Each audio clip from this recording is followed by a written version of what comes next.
Шайлоо темасын улай кебизде коомчулуктун көңүл чордоонунда турган Жалал Абад шаардык кеңешинин тегерегиндеги маалыматтар менен улантсак, былтыр эле шайланган депутаттар коалиция түзө алышпай партиялар аралык тирешүүлөрдөн улам таркап кеткен болчу.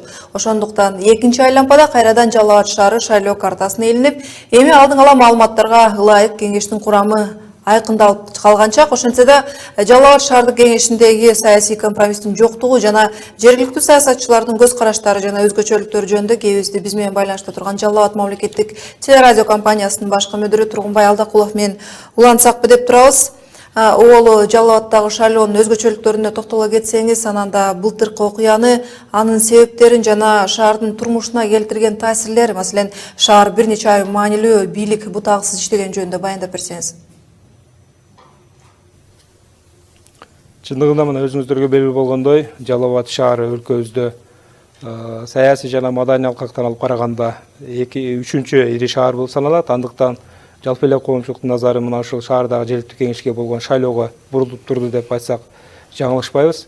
Экинчиден, өзүңүздөргө белгилүү болгондой 2016 жылдын 11 декабрында жергиликтүү кеңешке шайлоо болуп өткөн болчу, бирок тилекке каршы мына ушул жеңип чыккан партиялар бирдиктүү бир коалиция түзө албай, же болбосо мына ушул бир чечимге келе албагандыгына байланыштуу өзүн өзү таратуу демилгесин көтөрүп тарап кеткен болчу. Учурда алгачкы маалыматтар, мандаттарды бөлүштүрүүдө Борбордук шайлоо комиссиясы тарабынан алгачкы маалыматтар айтылып жатат.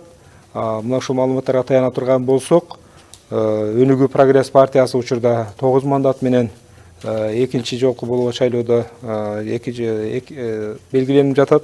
Ошондой эле Мекеним Кыргызстан саясий партиясы да бул жолку шайлоодо 4 мандат алыш ыктымал деген маалыматтар бар. Ата журт партиясы болсо 4 мандатка ээ болот деген маалыматтар айтып жатат.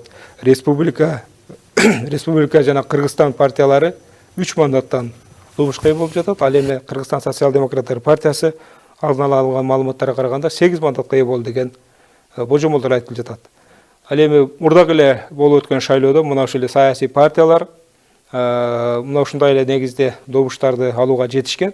Бирок жаңы кошулган Мекеним Кыргызстан саясий партиясы бүгүнкү күндө айрым партиялардын добуштарын өзүнө алууга жетишти. Тагыраак айтканда 4 мандат менен мына ушул болуп өткөн шайлоодо ийгиликке жетип отурат. Ушул коалициянын түзүлбөшүнүн негизги себептери эмнеде жатышы мүмкүн? Мында кимдин кандай кызыкчылыктары болушу мүмкүн? Мурдагы шайлоодо элибиздин мындай шайлоочулардын активдүүлүгү бир аз суз болгондугу байкалат. Ал эми азыркы кече болуп өткөн шайлоодо 28 май күнкү шайлоодо 5000 тегерегинде алдын ала маалыматтар боюнча көп шайлоочу катышкандыгы сөз болуп атат. Ошол эле учурда чындыгында мурдакы чакырылыштагы депутаттар, саясий партиялар жергиликтүү бийликтердин, тагыраак айтканда мэрдин кызматынын айланасында талапкерге бирдиктүү бир пикирге келе албагандыгына байланыштуу бир пикирге келе албай өздөрүн таратууга барышкан. Бул өз кезегинде коомчулук тараптан бир топ сы пикирге кабылган. Мына ушундай курч маселелер турганда, шаардын бюджетин чечүү маселеси, экономикалык маселелер турган мезгилде эмне үчүн тарап кетет, дагы мамлекеттин бюджетине чыгым болот деген да сын пикирлер айтылган болчу. Бирок ошого карабастан бүгүнкү күндө ошол эле партиялар эки гана добуш, эки гана мандат менен айырмасы болбосо, ошол эле негизде жеңген партиялар кайрадан жеңишке жетип отурат. Эми жогоруда айтылгандардын баарын эске алганда, азыркы шайлоодон элдин үмүтү кандай? Шаардык кеңеш кандай иш алып барылат? Деги эле тарых кайрадан кайталанып калбайбы? Албетте азыр учурда Жалал Абад шаарында чогулуп калган маселелер, шаардык кеңешке тиешелүү болгон маселе бир топ. Ошондуктан азыр коомчулуктун талабы да батыраак келишимге келип, шаардын бийлигин жана шаардын биринчи кезекте бюджетин эртерээк бекитип, чогулуп калган социалдык, экономикалык маселелерди чечүүнүн үстүндө иштешин коомчулук талап кылып турат. Бул багытта шаардык кеңешке шайланып келген депутаттар арасында дагы бир топ элдер менен жолугушуу учурунда убадалар болгон. Кандай гана кырдаал болбосун, биз коалицияны батыраак түзүп, элдин маселелерин чечүүгө батыраак киришебиз деген дээрлик партиялардын убадасы болгон.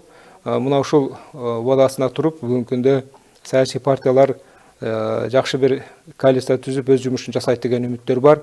Ошого карабастан бүгүнкү күндө шайлоолордун айланасында болуп жаткан териштирүү жана тактоо маселенин айланасында дагы талаш тартыштар жок эмес. Албетте бирок бул алдын ала маалыматтарга караганда добуш берүүнүн жалпы эле мандаттардын жана шайлоочулардын шайлоо процессинин кайсы бир деңгээлде өзгөрүүсүнө, же болбосо добуш берүүнүн санынын өзгөрүүсүнө алып барбайт деген дагы көз караштар жана так маалыматтар айтылып жатат. Рахмат, Жалал Абад шаардык кеңешиндеги шайлоонун өзгөчөлүктөрү жөнүндө биздин кесиптешибиз белгилүү журналист Жалал Абад облустук ТРКсынын жетекчиси Тургунбай Алдакулов айтып берди. Оодон алыстабаңыз, биз шайлоо темасында алдагы мүнөттөрдө дагы эле кайрылмакчыбыз.